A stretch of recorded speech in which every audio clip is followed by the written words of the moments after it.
Hey everyone, my name is Lily and I'm the book blogger behind Utopia State of Mind, and today I'm going to be sharing with you my March TBR. I did not realize it was the end of February so soon. I say this at the end of, at the beginning of all my TBRs, but I went to put something in for the next week and realized that there was nothing in my bullet journal. So then I realized, woof, I gotta start writing my reviews faster if I'm gonna finish these reviews by the end of February to do my wrap up and then my March TBR. And so it kind of just, all got out of hand. I'm pretty happy actually with my March TBR. These are the 3 books I have in person. Look at all these adult fiction books. Well, I guess they're adult fantasy. Here we go. And yeah, these are part of my kind of finished copy kind of TBR. So I'm going to talk about my ARC TBR first. This is going to be my firm TBR because I have commitments for the first one I have a blog tour for. And then the other ones I kind of have commitments for. I said that I would review them and they're in my publishing review schedule kind of thing. First one that I have a tour for is These Feathered Flames. I'm so excited for this because you're gonna see a theme in this March TBR, which is queer books and retellings, and often queer retellings, okay? That's just kind of my thing. I want 2021 to be the year of sapphic fantasy. For me, that's the mood I'm going for. But also, the idea of retellings are so much more intriguing to me when there's a new element brought into it. I love queer retellings so much because of that, but also because I feel like they're able to play with perceptions we have about roles and expectations, for example. And also I think that they're just really great to kind of bring more diversity to the retelling space in general. So those are some of my favorite retellings. And so These Feathered Flames is a retelling of The Firebird, which is a Russian story. Which I've never read the original, so I definitely think I should probably read an original one first, maybe even just an article summary of that one before I read These Feathered Flames. But yes, it is queer retelling, and it also has some sisters, and it's a fantasy, YA fantasy, and I'm just so excited. I've been looking forward to this one for a while, so I'm really glad that I will be able to read it now. The next one is an adult historical fiction. It's called The Widow Queen. It's about this story about this Polish queen. I'm excited because I don't read a lot of adult historical fictions, but when I think about adult genres besides sci-fi and fantasy that I really enjoy, and besides romance, it has to definitely also be historical fiction. So I'm very excited for that one. The next one is Malice, which is a queer Sleeping Beauty retelling, right? So you're picking up on my cues. I'm excited as well because it seems to be told from the villain's perspective. So I gotta admit, I am not well versed in Sleeping Beauty at all. So I'm not really sure. Is the villain in Sleeping Beauty's name Maleficent? I'm not really sure. But it seems to be told from the villain's perspective, and it seems to be an enemies to romance, maybe, question mark. I haven't read it, but that's kind of the vibes I'm getting from it. And I'm just really excited because, as I said, I don't really see a lot of Sleeping Beauty retellings in general, so all the excitement from me, basically. The next one is Victories. I'm just looking at my notes, by the way, in case you wonder why I keep looking down. The next one is Victories Greater Than Death. This is queer. I've been meaning to read a book by Charlie Jane Anders for a while.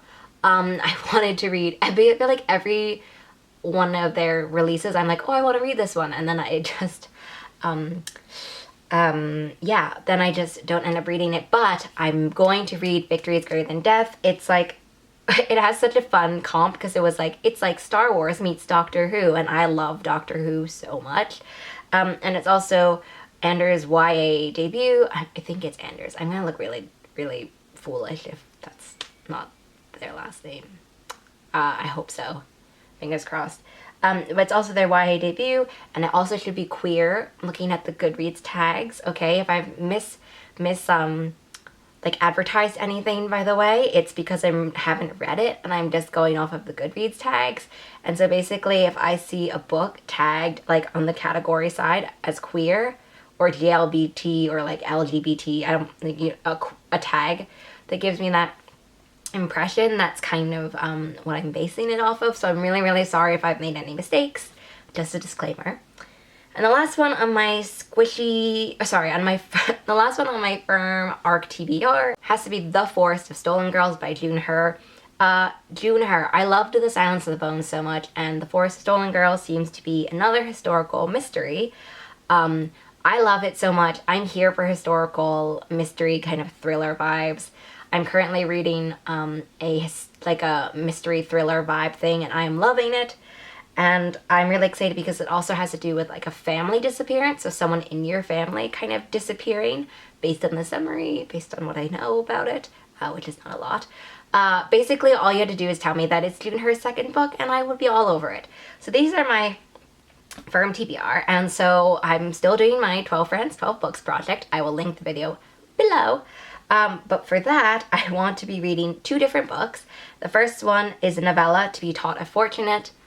I totally made a mistake in my 12 Friends, 12 Books where I said that it was part of the Wayfarer series. Not part of the Wayfarer series. Laura texted me after and was like, so, it's not part of the Wayfarer series. It is by the same author, so it's by Becky Chambers, and I'm actually listening to this in audiobook because my library had it in audiobook, and I really like it so far, but I like kind of just started reading it, so I'm not very far. But all you had to tell me was Becky Chambers. This is a lot of books this month where it's kind of like, oh, you tell me this author, I'm very interested. The next one I want to read, also for the 12 Friends, 12 Books, is Lalani of the Distant Sea. This is written by Erin and Trana Kelly. I wanted to read a lot of Kelly's other books. I read Medium of Space. I haven't read like Kelly's debut, basically, but I'm really excited for this one, and it was Shalea's recommendation for 12 Friends, 12 Books, and it's based on also a Filipino folklore. So I'm super excited for that one as well, and that will round up my ambitious 12 Friends, 12 Books project goal for March. I mean, I'm not done, but I thought that I would at least try to say that I would read 2 books to see if I could make a little headway.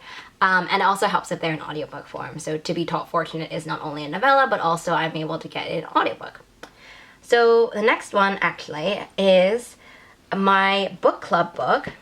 One of the book club, I'm in a IRL book club, which is like, it's not really IRL because we're reading virtually anyway because pandemic. But we are reading The 100,000 Kingdoms by N.K. Jemisin. So I loved The Fifth Season, I loved The Great City, so I loved The City We Became. I'm just a huge fan of N.K. Jemisin's work in general, and this is their earlier series. I think this is the first series that they wrote, so I'm excited and apprehensive to go into this because I'm like, oof, I have very high hopes. So if you've also read like maybe The Fifth Season and then gone back to this trilogy, please let me know what you think. I'm intrigued but also very scared, but I hope that I really like it and then I can read the whole trilogy essentially. And then the other 2 books are, where'd I put them? The other 2 books are also review copies, but they're on my like squishy TBR because I got them way after release date, so I want to read them this month. And I probably will read them this month, but you know, I don't know what March holds for me. Every month I just don't know like what's gonna happen in my life. So the first one is The Mask of Mirrors. I'm excited because I actually forgot that I had requested this from the publisher, and then it arrived on my doorstep and I was like, wait, M.A. Carrick, like I thought that, is this a Marie Brennan book? And it is. So M.A. Carrick is an author duo between Marie Brennan and who is it? Marie Brennan, Alec Hems. And so I'm really excited for this because it seems to be a con artist masquerade. I have these like bullet points about these books. It seems to take place with a con artist kind of main character. Those are one of my favorite main characters, period. And as you can tell from the cover, it is so masqueradey moody. So that's kind of all I really know about it. And also on Goodreads, one of the tags was queer. Don't know about that. That's just one of the tags. So I'm very excited for The Mask of Mirrors. And the final one is The Library of the Dead. So this one, I posted on Instagram, I will leave the link below, for a blog tour that I did for this, but I didn't have the finished copy or the signed copy at that point. But I'm so excited, and I think when I did check it was signed, so I'm super excited that it's signed by the author. And I also love that it's like this kind of teal, I don't know, the mint green, I guess, but it's also serious. I'm just so excited to read this one. It's about this ghost talker. It happens in Scotland. I nostalgically love Scotland. And also, I'm pretty sure it had libraries. Like, there is this Edinburgh library here. I couldn't really find, when I remembered like the 3 reasons why I was excited, which was basically Scotland, ghosts, and libraries, I was thinking, wait, why did I think library? And I can't actually remember why I thought it, but I just know that I do. So I'm really excited for this one. Oh, I did also want to say, by the way, to past or future me, that the lipstick I'm wearing is the Fenty Beauty lipstick in the shade Freckle Fiesta. One of my favorite lipsticks. It feels very kind of like matte, and I do just love the color, and it matched really well to my dress. And that brings to the end of my TBR. I'm so excited for this TBR. I'm so excited for all the queer books and the retellings and all of the different like ways this TBR is going, all of the different genres it's kind of hitting. We have middle grade, we have YA fantasy, we have sci-fi, we have queer retellings, we have adult historical fiction. We have a huge amount of things. I'm super intrigued to know what you're reading for March, so please let me know below, and I will have the links for the books and my social media also below, so you can, you know, tune in and see if I actually read these. That is the goal every month, if that was not clear. So have a great day. I hope to see you in the next one, and happy reading.